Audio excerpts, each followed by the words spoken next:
les TNI et les TNI numériques. Mais il y a un de nos compatriotes que je viens de voir là-bas qui lui fait les votes et tout ça. Pourquoi vous ne mettez pas? C'est ça maintenant les problèmes. Vous savez que d'abord pour les TNI, je suis déjà bloqué par un jeune juste ici, notre jeune comme moi, les CP du Premier ministre. J'ai déjà eu tous les documents, il y a les contrats, j'ai tout. Mais les CP du Premier ministre m'a bloqué, il demande 50 000 $.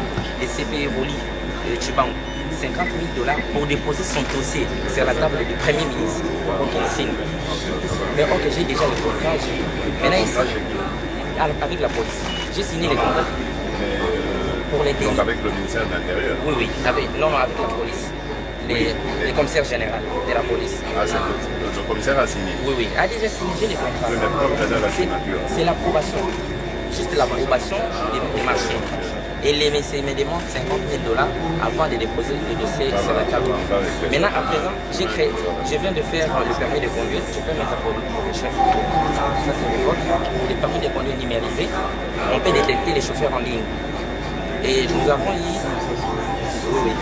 Nous allons détecter les chauffeurs en ligne. Et... Ça veut dire quoi détecter le chauffeur en ligne? Ça y est, il y a les QR codes ici.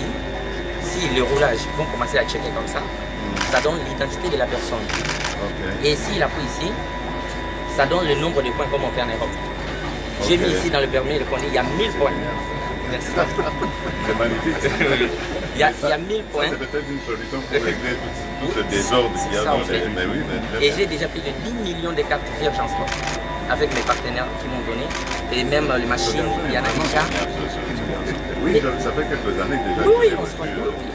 Mais les gens ne nous aident pas, nos propres frères qui sont dans l'administration ne nous aident pas. Ils nous bloquent partout. Et ici, si vous commencez à couper chaque infraction, il y a le nombre de points que j'ai énumérés ici. Chaque infraction, on va commencer à couper, ça donne rouge. On va commencer à couper chaque infraction. Et jusqu'à ce que le permis, si tous les 1000 points finissent, comme c'est votre permis, j'avais déjà... Ici, voilà, moi j'ai mis 40 000 points. Ici j'avais déjà désactivé ces permis ici. Si les 1000 points finissent, quand les chauffeurs activent comme ça donne directement votre permis est désactivé.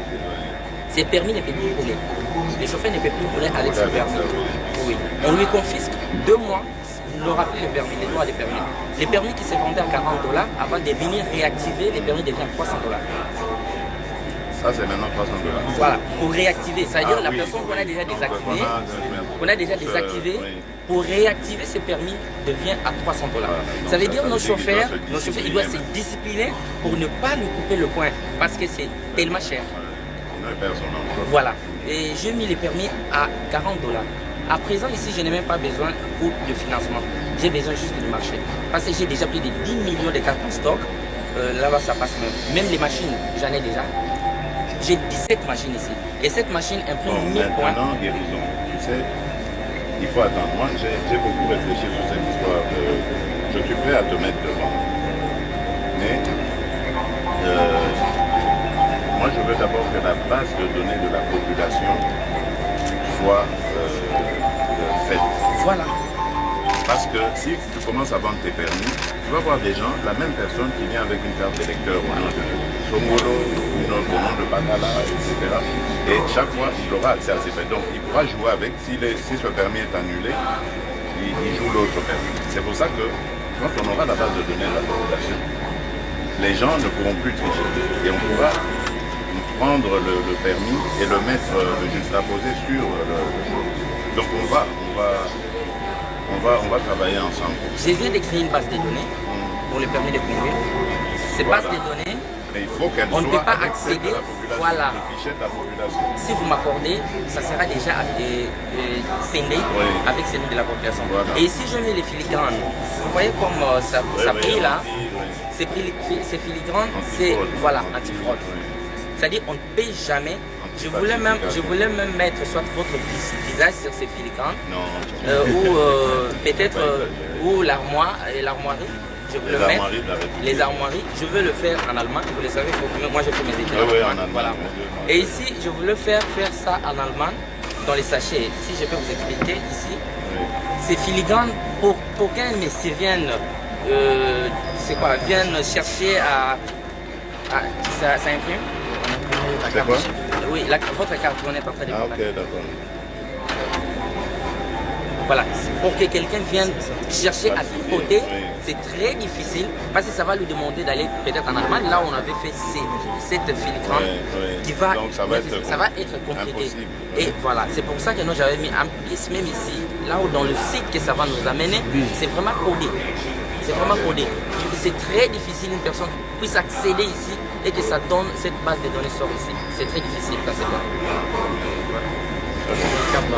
En tout cas, j'ai vraiment besoin de me mettre en contact au moins avec les directeurs de cabinet, si peut-être ils peuvent suivre tous mes dossiers. D'accord. Voilà, mais ça va, il est en si je peux vraiment être en contact avec eux, même du côté technique, on me complique vraiment beaucoup. Je vous écris souvent. C'est moi qui vous écris souvent. Il est vraiment brave. Je me sens bien encouragé, je suis très soutien. Ben, tu l'as déjà guérison, il faut pas changer. On a fini? Oui, Moi, ça va arrêter ici. ouais. Attention, là, il va renverser le... En termes scientifiques. D'où la mise en place d'un fonds souverain. Un fonds souverain qui va permettre aux Congolais d'être beaucoup plus actifs. Voilà, ici c'est la plateforme des santé numériques, une innovation qui facilite l'accès aux soins de santé de qualité à toute la communauté congolaise et partout ailleurs en Afrique. C'est-à-dire grâce à cette innovation, cette application, tout le monde a la possibilité d'accéder facilement aux soins de santé de qualité. Ça peut être des consultations en ligne à distance, ça peut être des consultations sur rendez-vous pour aller au cabinet du médecin ou des consultations sur rendez-vous pour que les médecins viennent consulter à domicile ou au bureau. Et avec un système intégré qui peut géolocaliser des ambulances au besoin. Et à part ça, c'est permettre à ce que la population, au lieu de faire l'automédication, tout le monde peut télécharger son ordonnance médicale pour les examens des bons laboratoires. Et ils ont un dossier médical numérisé, partageable, qui peut quitter d'un hôpital à un autre, oui, et ça peut suivre d'une ville à un autre sans pour autant qu'on crée plusieurs dossiers médicaux et avec aussi la possibilité d'accéder. Et donc là, c'est vous qui gérez la plateforme. Oui. Et vous êtes en connexion avec les hôpitaux. On est en connexion avec les hôpitaux, avec le médecin. Oui, avec le médecin. Oui. Alors, et ça peut se faire sur téléphone portable. Ça peut se faire sur téléphone portable, sur ordinateur, sur tablette. Donc tout le monde peut avoir accès. Et aujourd'hui déjà, donc, nous comptons aussi aller un peu plus loin avec, aujourd'hui on parle d'intelligence artificielle, technologie blockchain pour plus la sécurité des données. Et c'est dans ça que nous sommes en train de travailler actuellement pour accéder, faciliter l'accès, effacer toutes les barrières qui peuvent bloquer les peuples ou les Congolais accéder aux soins. C'est-à-dire au lieu d'aller en pharmacie comme ils ont la possibilité de consulter directement. Et ça vient aussi renforcer ou accélérer les plans de couverture santé universelle par tout ce qui est les solutions que nous apportons pour les paiements. C'est ça. Voilà. Pour ceux voilà, qui ont... c'est ça que j'allais demander par rapport au paiement. Oui, par rapport au paiement, les paiements c'est fait aussi, c'est fait directement en ligne via l'application. Donc partout, en utilisant des moyens qui sont faciles ici chez nous. Oui, les M-Pesa, les cartes de crédit bancaire. À part ça, tout le monde a au moins accès, il peut bénéficier des consultations gratuitement à un niveau. Pour les étudiants, ils ont des forfaits sociaux, ils peuvent aussi bénéficier. Il y a des formules mutuelles, les gens peuvent se réunir en mutuelle pour accéder, en famille ou encore les entreprises qui peuvent prendre. Alors, les paiements pour les soins gratuits, ça a la même qualité de consultation, que ce soit gratuit ou payant. Pour ce qui est gratuit, ce sont les philanthropes qui financent. Les philanthropes financent et ils donnent l'argent, ils souscrivent pour abonnement philanthrope. Oui. Ils auront accès à un éventail, donc à tout ce qui est service gratuitement. Et c'est que l'argent qu'eux ils payent, ça couvre les soins des menus et de tous ceux qui ne peuvent pas avoir accès.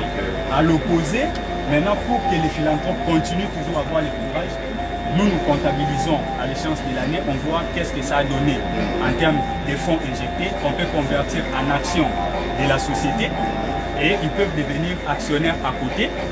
Donc ils deviennent actionnaires de la plateforme. Donc nous avons mis 50% de Mavin Piquet. Mavin Piquet, qui veut dire Mavin Piquet Santé.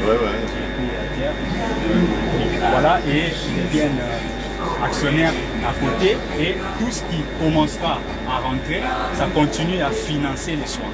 Ça continue à financer les soins, et ainsi de suite. On peut aller jusqu'à ce que là où on donnait une consultation gratuite chaque mois, on peut arriver à 2, à 3, à 5, et jusqu'à ce qu'on peut atteindre la couverture santé universelle. Tout le monde a accès aux soins selon sa catégorie, surtout les soins de santé de qualité.